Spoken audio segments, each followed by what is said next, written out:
Hey everybody, welcome to Drive-Thru. Today I'm going to play through Eldritch Horror. I'm going to play through the Forsaken Lore expansion for Eldritch Horror. So we're going to be fighting against, here is Yig, and he is the god and master of all of the snake people that were around billions of years ago. So I'm going to play a 3-player game, and I don't like playing it 2-player, and 3-player kind of makes it harder, so the game should actually end naturally in my loss, but we'll see. So I've got everything here set up. The Mythos duck is prepared. I got all the initial spawn stuff out here. And so we're just going to go ahead and jump into the game. If you're not familiar with the game, I've reviewed it already. There's some other walkthroughs and reviews available on the internet as well. So let's just go ahead and jump right in. Okay, as I said, I've got the board set up for 3 players. We can see our 3 investigators are over here on this side here. We can see we have Jim Culver, the musician there in North America, in the South. And we have also here Tormund Withers, he's in Arkham. And finally we have Mr. Mark Harrigan, and he is there in Northern Europe. Now we have also spawned a gate over in Tokyo, which triggered an Elder thing, which immediately goes to Antarctica. And so we have some clues out on the board there. We have one clue out here in the sea, and we have another clue out here just north of Australia, or in Australia I guess, just north of Sydney. So that is the setup. As I said, I have the Mythos deck and the encounter decks and all the decks made up. We have set aside here Yig, and we set aside 6 cultists and a Serpent people monster. And we have our first mystery card. So let's go ahead and look what that says. So this is an interesting one. It's Crown of the Serpent, and it's going to interact with the Expedition deck. And it looks like Yig kind of does some more interaction with that deck. And the Expedition deck, just for refresher, is if we look there, we can see the first expedition is in the Himalayas. Now, one thing about expeditions is it's one way to get artifact cards, which are like your normal kind of asset or item cards, but a little bit better, a little bit more magical.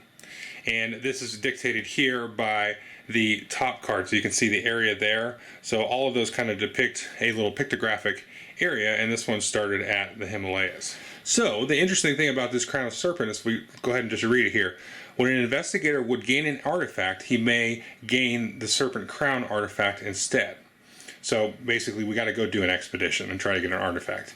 And then at the end of the Mythos phase, an investigator that has the Serpent Crown artifact may attempt to break the crown's hold on the minds of those it has dominated. Take a will test. If he passes, he may spend clues equal to the number of players, in this case 3, and discard 2 ally assets to solve the mystery. So there's a little bit involved here. We got to go get an expedition, go get an artifact, collect some clues, and also discard some ally assets. But we don't have any ally assets to start here. If we look at Norman Withers there, he's just got a spell. Mr. Jim Culver does start with a clue. He's also got a spell. And then Mark Harrigan over here starts with a revolver and kerosene. But nobody has any assets. So we're going to need to do a little bit of teamwork here, because we're going to need to get some assets out of the item deck here, the asset deck. And also, you know, go around and get some clues and things. So we're kind of spread out. The reason I don't like playing with 2 is because it's really hard to kind of get to spots on the map. But with 3, you know, there's a thing with the odd number of players. It's actually harder to play with odd number than even number, but I don't know, it's 6 1/2 dozen for me. So I've set these up here in order currently. So he's got the start player token. Jim Culver is going to go. So we're just going to go ahead and jump right into actually starting the game now. So if we take a look at Mark, he is a combat-oriented character. You can see he's got 4 strength. He's got a revolver and some kerosene to start. And if you look at his special ability there, as an action, he can reduce his health and a monster's health by 1. Now, he's also got the most health out of all of the characters. So what I'm going to do is try to get him to go down here to the expedition. Hopefully it's kind of a strength test or something like that. So the first thing I'm going to do is grab a travel ticket, but I'm going to go ahead and just spend it. So again, you can grab a travel ticket if you're in a city, which he is. You can see that here by that icon. And then he can grab a train ticket there. So you can grab the train ticket and then move and spend to get down to Istanbul here. So he's going to grab the ticket and spend it, so I'm not going to bother grabbing it. So there's his 2 actions. And the next player we have here is Jim Culver, and he's basically going to do the same thing. Now, he already has a clue, and there's a clue down here. So I maybe will have him, well, let's see here. If I grab a train ticket, that's not really going to do me a whole lot of good. Now, is there a sea space moving out of this? There's not. There's only train, so that's kind of a bummer. So what I will do is I will move here to the city for my move action, and then I will take a boat ticket so that on my next move I can jump right to the clue and encounter the clue. So I'm going to go ahead and just grab a ticket, and then I'm just going to put that with him so I don't forget. So he's got a boat ticket there ready for the next round. And I didn't really go over Jim. He's kind of a support character. If you're on a space with him, you can roll an extra die during combat encounters, and he can take an action, and other characters can also recover sanity through the apparently fantastic trumpet playing that he's capable of. So now we're going to go to Norman Withers, and he's also kind of a clue machine, so he can spend sanity to count as a clue and things like that. But what I may have him do, since he's in a city, I may first have him go and try to get an asset. So again, remember we need ally assets. So here we have an Arcane Scholar here. This is an asset that's going to give us the knowledge skill, and you may re-roll that. So it's going to cost 2 here. And you know what? I'm actually going to reverse what I did here. So I should have taken a better look at the stats of these guys. Norman there only has 1 influence, and influence is the skill you use to get assets. Jim has 3. So instead of that, I'm going to have Jim basically move down here. Instead of taking the boat ticket, he's going to try to get some assets, and then I'll do Norman's turn there. So sorry about that. I'm just kind of getting used to these characters here. So we're going to go ahead and roll 3 dice for Jim. So we roll 3 dice there. 5s and 6s are good, and we whiff on all of those. Now I can, if I want, take a bank loan and give me 2 successes to grab that.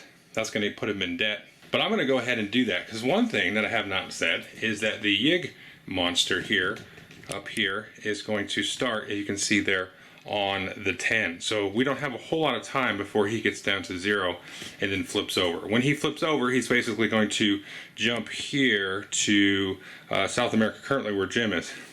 And he's going to basically suck a bunch of cultists up there, and we have to do a big fight. So I will take a debt condition, and I will give this Arcane Scholar here to Jim. So Jim's done with his turn. The nice thing about Jim is you can see here, you do a local action here, you can test your influence. Again, Jim has 3 influence, so he could probably get rid of this debt, hopefully. Now we'll go ahead and we'll do Norman's turn, and he's going to take his boat ticket and then spend it, and he's going to move down here with Jim. So these guys are grouped up, they're staying together, and again, Jim will actually help Norman if he has to resolve a combat encounter. So we've done our 2 actions for everybody, so let's go ahead and resolve all the encounters. So Mark's on Istanbul, and this is likely going to improve his influence. You can tell that by there. It kind of tells you what most of the encounters will try and do for you. So we're going to go ahead and flop his card. And so here is what Mark is going to encounter in Istanbul. So it says, experts from all over the world pour into the city from the Orient Express. At the station, you look for a tutor willing to help you. We'll do an influence test. If you pass, you find the ideal teacher, improve 1 skill of your choice. If you fail, your time is wasted and you become delayed. However, Mark actually has an ability where he cannot become delayed unless he chooses to. So Mark's influence is 2, but this is a -1, so we're going to go ahead and roll 1 die here. Oh, there we go, there's a success. So he can improve 1 skill of his choice. So you can see he's weak on a couple of things, lore, influence, observation, but he's good on strength and will. So I'm just going to specialize him in strength and bump up his strength by 1. So we'll go ahead and put this here. And so now he has a strength of 5. Next in line is Jim, and he's in a city, so we're going to resolve a city encounter. And so this encounter says, the police report that people are being abducted by a monster dwelling in the sewer system. Wandering through the underground tunnels, you are suddenly attacked by a deep one. We'll do a strength test. If you pass, you defeat the creature and rescue the hostages. You gain a random ally asset. That's awesome. If you fail, you lose 1 health. So we'll go ahead and do a strength test. So we'll go ahead and roll 2 dice here for the strength test. Let's see what we got. Oh, perfect. We got 2 successes there. That's great. So we're going to get a random ally asset. And remember, we had Jim just buy an asset, so now we're at our 2 assets, so this is going very well for the time being. So just for edification, our conspiracy theorist was the ally we drew, so we get +2 during whatever that's called, wisdom encounters, and we can roll 1 die. On a 4, 5, or 6, we gain a clue, and that's when that little comment thing happens. So going well. Usually those comments are always bad. So we resolved that encounter. We'll do Norman's now. So apparently Norman is a drunk. A night of drinking and good cheer helps raise your spirits. Recover 2 sanity, that's worthless because we're at max. While you are celebrating, you hardly notice that you are being robbed. We have to do an observation check. If you fail, you discard 1 item possession. He doesn't have any items, so I'm not even going to bother with the check. So we've done our first round of actions and encounters. Now we're going to draw from the nasty Mythos deck. So with the Mythos here, we're going to look at these icons, go left to right, and then we're going to resolve the event. Now the first thing we're going to do is move the Omen track. So the Omen track starts there on the green, and we're going to move it to the blue, which is going to be bad. And the next thing the card says is to do a Monster Surge. Now currently the Monster Surge here is 2, and we're going to have to look for any gates that match the Omen track, which Tokyo currently does. So we're going to draw 2 monsters there, and then we're going to spawn a clue and then do the event. So we had a ghost spawn and a ghoul, so these are going to go over to Tokyo. And we're going to spawn a clue. The clue is going to go up here just north of Mark. And then we're going to do something that looks pretty bad, and I should have noticed the tentacles on there. This is one of the hard cards. I should say the new cards are marked with a little icon. I was thinking about sort of like seeding the deck so we had more of the new cards, but I'm like, okay, well I'm going to spoil Yig enough, so let me just leave the other cards, and if they come up, they come up. So I'm not going to, try to do the new ones too much. So this is a hard one, obviously. Anything with a tentacle is a hard one. So now we're going to resolve all the common effects. So the only common effects we have are on our character here and also on Yig. So the first one is a conspiracy theorist. Says roll 1 die on a 4, 5, or 6 gain a clue, but if you remember, the event card said consider all die rolls as a 1, so that's a fail. And so here we're going to resolve the event. So basically it says here, some men have come to collect on your debt. Flip this card, and what happens? Walking into the alley, you hear the distinct ticking of a watch. An intruder dressed in a fine black suit stands in the shadows. He tells you that he'll help you in exchange for an undefined favor. You may gain a Dark Pact condition. If you do not, the ticking noise begins to hypnotize you and advance doom by 1. I don't really want a Dark Pact condition because that is going to give me some negative die rolling, and that can kind of hurt. So I'm going to go ahead and advance doom by 1 and then discard this card. So I basically made a deal with who knows what. Actually, you know what? I was thinking the Dark Pacts were the curses. I'm going to go ahead and take the Dark Pact. I don't know why I was thinking those were the curse. Basically, that's on a comment. If I roll 1 die, then I got to flip it over. So sorry about that. I thought those were the curses for some reason. A little brain fart there. Now we'll check out Yig. So Yig is now going to start spawning the cultists. If you remember, we set aside the cultists and the serpent people. And so we're going to spawn 1 cultist monster on the active expedition space. And if there are 2 or more monsters on the space, advance doom by 1. So we're going to go ahead and put one of our cultists here, and we'll go ahead and put him on the Himalayas there. So now we're into round 2. I can, if I want, reset the start player marker, that blue box cover marker there, to somebody else, and then we'll keep going clockwise. It just has them kind of lined up as, this is the clockwise order there. I don't think I'm going to worry too much about that now. So let's just go ahead and move Mark down to here. And he's going to be in a city still, so we can go ahead and try to get some assets. He has an influence of 2. So I'll go ahead and roll the 2 dice, try to get that protective amulet. That will give us a little buff on will encounter. So try to get a 5 or 6. There we go. So that's 1 success. We'll go ahead and get the amulet. And what's going to come out here? A Mystic Bounty Hunter here. So this is another ally here. We'll gain strength and also get +2 knowledge when resolving spell. Oh, that's kind of a nice one. Is that a new one? Yeah, this is a new one here. I hadn't seen this one. So there's that little icon here. So she's going to be kind of nice. I may have to just grab her. And now I don't want to discard her because she's pretty good. So the nice thing here is the world does wrap, so I can get these guys kind of out here, go out on this side of the map, come back on the other side, and then meet up with Mark.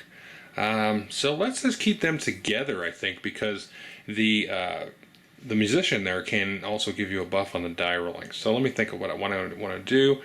I could probably just move them both down to Buenos Aires, and down here you can get different spells and things possibly. So that's kind of a nice spot to stop, and then maybe they can stock up and then go and see what's happening at the clue. So we're just going to move them both down here, and then let's just go ahead and get them each boat tickets. On the next round, I'll do the little stock up action. So Mark's on a city, so we'll go ahead and flop our city encounter there.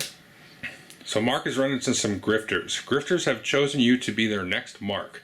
You plan on turning the tables with a few of your tricks of your own.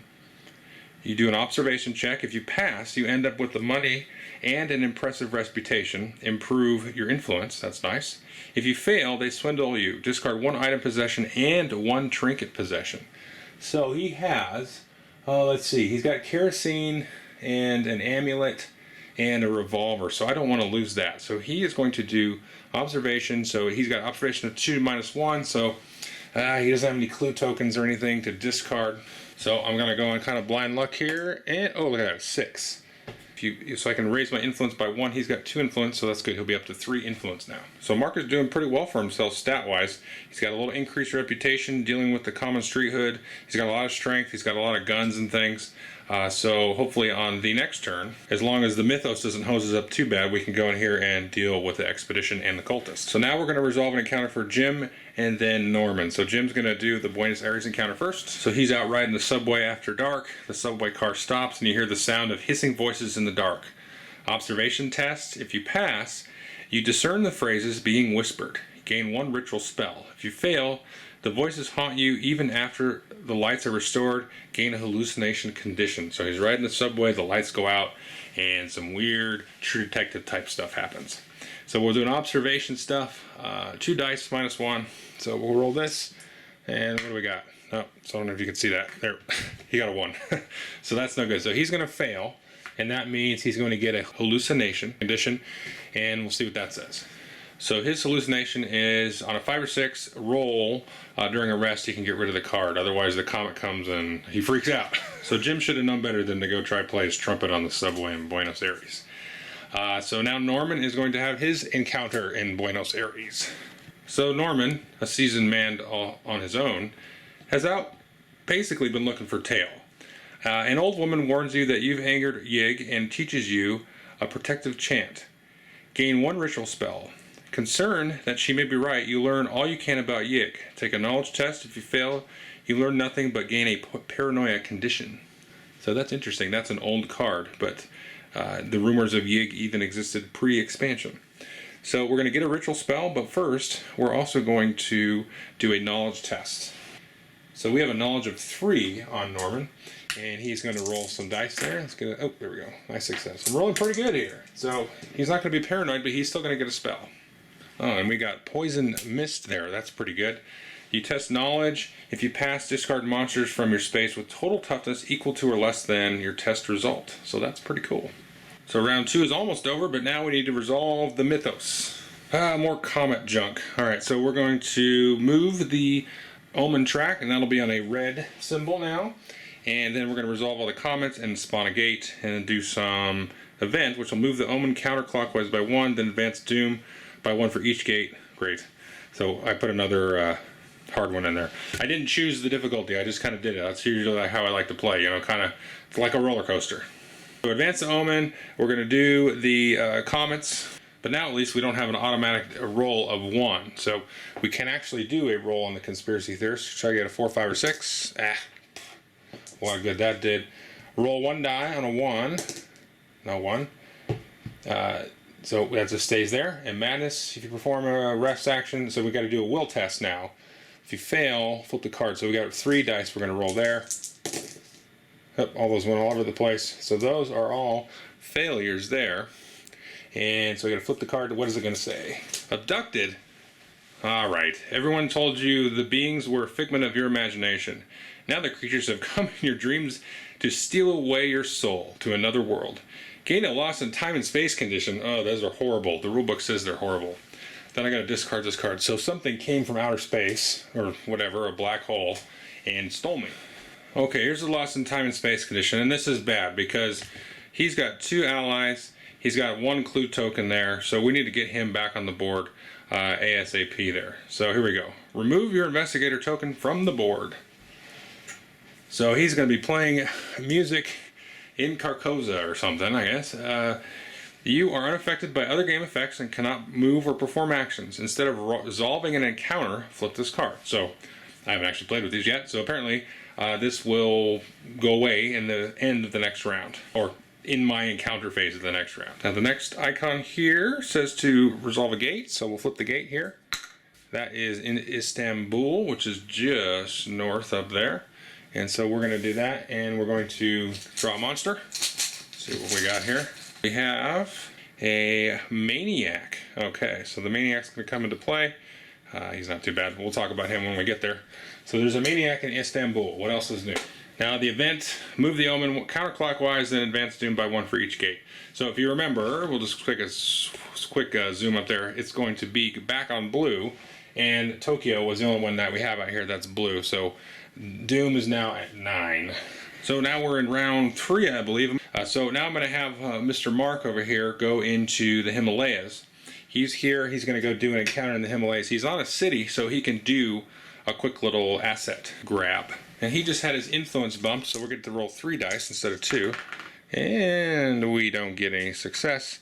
I could take a debt token. There's nothing. Oh, there's that Mystic Bounty Hunter. Should he go into debt for the Mystic Bounty Hunter? I vote yes. So he's going to go ahead and grab her. This new card is going to come out. What did we get here? Let's see. Sanctuary. This is an old one. When you gain this card, you immediately discard 1 condition. That could be nice. And so I'm going to grab the Mystic Bounty Hunter for Mark. Refresher. Gain +1 and gain +2 when resolving that. So that is going to be very helpful. Should be. When fighting monsters, and specifically the Dirty Cultist. So that was his first action. Second action is going to be to move in here.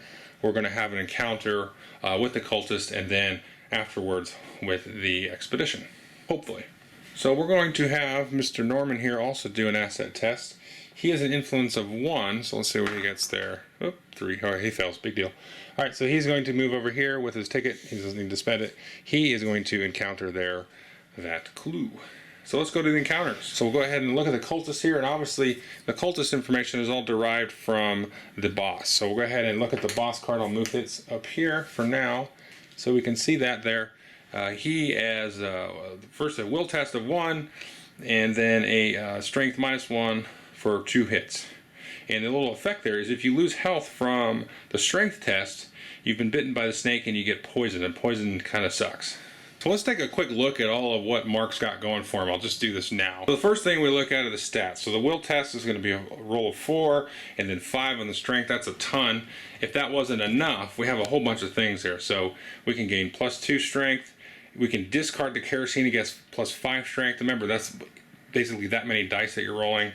We get a +1 will during encounters, and then another +1 strength, which isn't really that good because I have the +2, but if that item goes away, then she's going to help, and he also is going to help with spell effects. So I have here, let's take a look.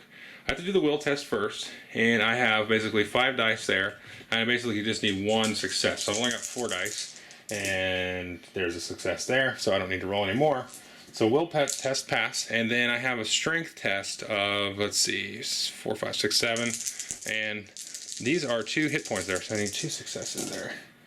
Ooh, so those are all misses there, and so I got to roll, let's see, 2 more, right? So it's 4, 5, 6, 7, so I got to roll 3 more. So I need some successes, guys. All right, there's 1 success there. So because I'm short 1, I got to lose 1 health, and I'm going to do 1 damage there to the cultist who's there. So I didn't get to defeat it, but it sucks because I don't get to go on and do the expedition this turn. I got to kind of sit here and waste a turn. And Jim is currently lost in time and space, so we're going to go ahead and flip this card, and we're going to see how this thing resolves. I have not resolved one of these yet. You wander from one strange world to another, always at the edge of existence. You believe it is possible to open a portal that can return you to the real world. We'll take a knowledge test. He has a knowledge of 3, so we'll roll 2 dice. If you pass, place your investigator on a space of your choice. If you fail, spawn 1 gate and place your investigator on that space. Then encounter that gate. Interesting. Okay. So we're going to roll, let's say, 2 dice. So we want to succeed here. We can go where we like. So we'll roll this there and there. I don't know if you see that. Oh, there's the 3. There's the 6. So that is going to be a success. So we can put him wherever we want. Where should we put him? Okay, well, he can add dice in a combat encounter, so he can actually help Mark over there. And Mark is probably going to get that Crown of the Serpent artifact, and Norman doesn't really have anything, but Jim here, he's got already a clue token and a couple of assets. So the trading is going to be a little bit easier, so we'll go ahead and put him on that space there. And he's not in any danger right now because his phase is over. So now we're going to go down here to Norman, and Norman is going to look at the clue. So what is the clue encounter going to do? So if we look here, we're on a sea space, and so this is what happens to Norman. The crew found a corpse and stone tablets with odd writing that you tried to identify. Knowledge -2, and so that's going to be, I keep saying that's knowledge, it's lore, I'm sorry. That's basically going to be 1 die roll. So if you pass, you learn about the lost condition of Mu, gain the Xanthu tablets artifact. Ooh, it's an artifact. So I can actually get the crown artifact. Okay. If you fail, begin to hear dead men's whispers, gain hallucination. Alright, so he's going to roll 1. He doesn't have any clue tokens to do it. So go ahead and do that. Ooh, look at that, a 6. There we go. All right, so let's see. If you fail, if you succeed, you gain that artifact. So yeah, so that says, I'll read the Crown of Serpent. When an investigator would gain an artifact, he may gain the Serpent Crown artifact instead. So I will dig and find that. So not only do we need this sucker for solving a mystery, it's also not bad. So we can test will. If you pass, you may spend 1 sanity to gain 1 random ally from the deck.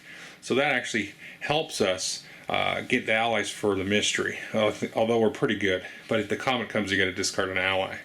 Interesting. So it's kind of like a little maddening kind of, weird helmet that goes on the people. So, all right, that's good. We have the Serpent Crown artifact, so we're moving right along. So now we're in pretty good shape. We have between us a bunch of assets, allies, and 2 clue tokens, and then the Serpent artifact there. So now we got to deal with some Mythos stuff, and then meet these guys up so that somebody can go ahead and try to basically break the spell of this crowned serpent that's been sort of permeating its little evilness down here in the ocean. So first, the Mythos. Oh, interesting. So this is an omen of good fortune, kind of a benign event. So we're going to move the omen track to the comets and spawn some gates, and then the lead investigator may move the omen to a space of his choice on the omen track without advancing doom. So we can kind of try to put it in a position, where it's not going to trigger, any effects based on the gates and things that are out. So I'm going to do that after I do all the different things. So first we're going to advance this to red. We're going to trigger the comets. And one thing I forgot is the last time we did the comet, we should have spawned a cultist there on the expedition track as well. So there would have been another cultist there. And so technically, Mr. Mark over there would have had to encounter that other cultist. So let me just go ahead and roll for that encounter there. So again, we had 5 dice for the will. So there's a couple of successes there. And then we're going to roll 7 dice for the strength combat. So hopefully it was a little bit better this time. All right, 1, 2, 3. Okay, so this one did get killed here. So that one a little bit better. So almost not even worth spawning there. But now, since we have another comet, was the one we just did, so this one actually is going to go out. And so there will definitely be 2 here on the next round. And then, if there are 2 or more monsters on space, advance the doom by 1. So, actually, we should have had to advance the doom by 1 in the last one and this one. So the doom should have gone there, because there was 2 on both the ends of those turns. So, sorry about that little bookkeeping mishap. So next here we have the Serpent Crown. He would have to discard an ally asset. There are no ally assets here for Mr. Norman. If we go up here to this folk here, we have the Dark Condition, so we don't want to roll 1. There's a 2. There's a 2. And now we're going to have the Conspiracy Theorist there. We're going to roll 4, 5, or 6, hopefully. And that was a 4. So there we go. So now we're going to get a clue token. Yay. See, Conspiracy Theorists aren't all bad. And I think that is all of the comets. So now we will spawn a gate. What's the gate going to be? Let's look at the gates. San Francisco gets a monster and a gate. So San Francisco will get a ghost. There is our ghost in San Francisco. And let's take a quick look at the omen on it. The omen is a green one. So if I take a look at the board, we have 2 green ones. We have one in San Francisco, one in Istanbul, and one there in Tokyo. So the ideal spot, to put that, we don't want it to hit green.